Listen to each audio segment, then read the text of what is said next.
HBO's True Blood has quickly become the hottest show on television, and fans have actress Kristin Bauer to thank for that. As sultry vampire Pam, Kristin has one scary role to sink her teeth into. But don't let her fangs fool you.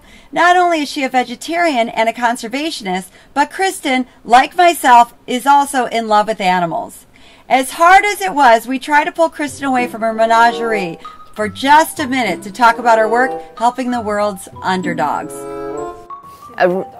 Yeah. Come here, little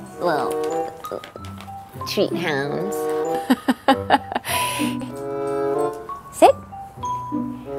You should see what this kitten is doing.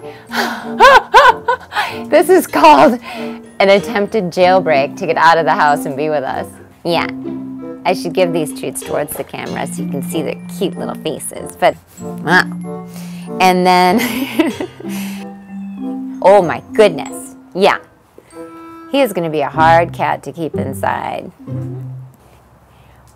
Asher came from a pretty brutal shelter in LA called the Carson Shelter, and I was volunteering there. And we did an off-site adoption. And 20 dogs came off the truck, and he was the only dog to not get a home that day.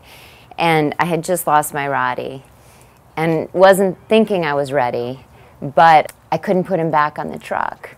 And then these two fell in love, and he came with the name Oz. He came with the name Max. He became Asher. But my husband started calling him Osmond, which I think is so funny. So this is Asher and Osmond, who will do anything for treats. If Asher were on True Blood, he would be a very, very dignified, old English. He's very proper. He's a gentleman, and he'd be a vampire. Little Wiggle, he would be some sort of clown. You know that expression, old soul? Little Wiggle's a new soul. Yeah. But mainly I prepare their meals, and they get free-range, hormone-free meats, just like I feed my husband too. Treats? No, I never give them treats. I think it spoils the dog. I think, yeah, they get treats. Aubrey, moves around like a guy, and I'm very gentle and nurturing, so I inconvenience myself horribly to be able to sleep with them.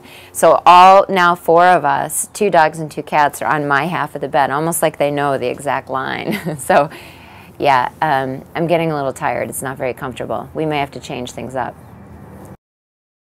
When I met my husband, I said, "Are you okay with dogs?" He said, "Yeah." He said, "I grew up with a hippo and orangutan in Africa." I was like, "Oh."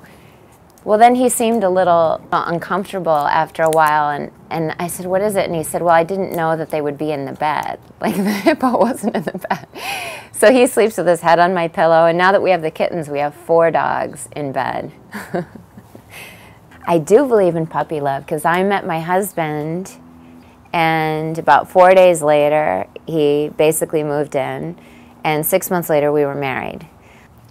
So I was single for 4 years. And I think I had 1 kiss.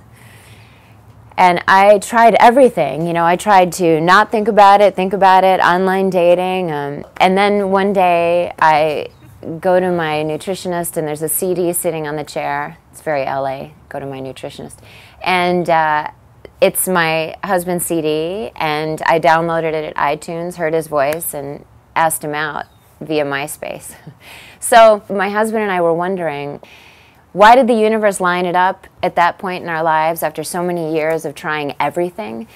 And I have no idea. So I guess you do everything, and you're lonely, and then you're not lonely, and then one day, somehow you get lucky. So I don't know how you find the person, but you just keep the faith. I support every charity that's doing something. There's a local animal rescue that I really love, the Amanda Foundation.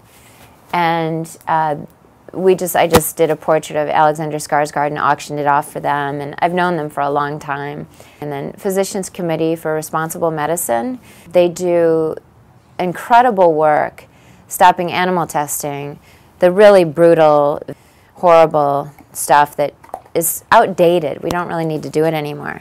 IFAW, and I met with Oceana recently, and Sea Shepherd. I love the ocean people. The shark finning is really kind of horrific.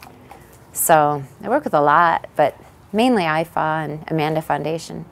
This planet is having a hard time in some areas. You know, there's a lot of pollution, and people and animals are having a hard time. And anytime I see anybody suffering, any living thing, it, for me, is very hard. You know, I have a real connection to this, to nature. So to see the shape that the oceans are in is hard for me. And I just try to look at what I can do. I don't like to just know about hard things that are happening and going on. I want to figure out what I can do.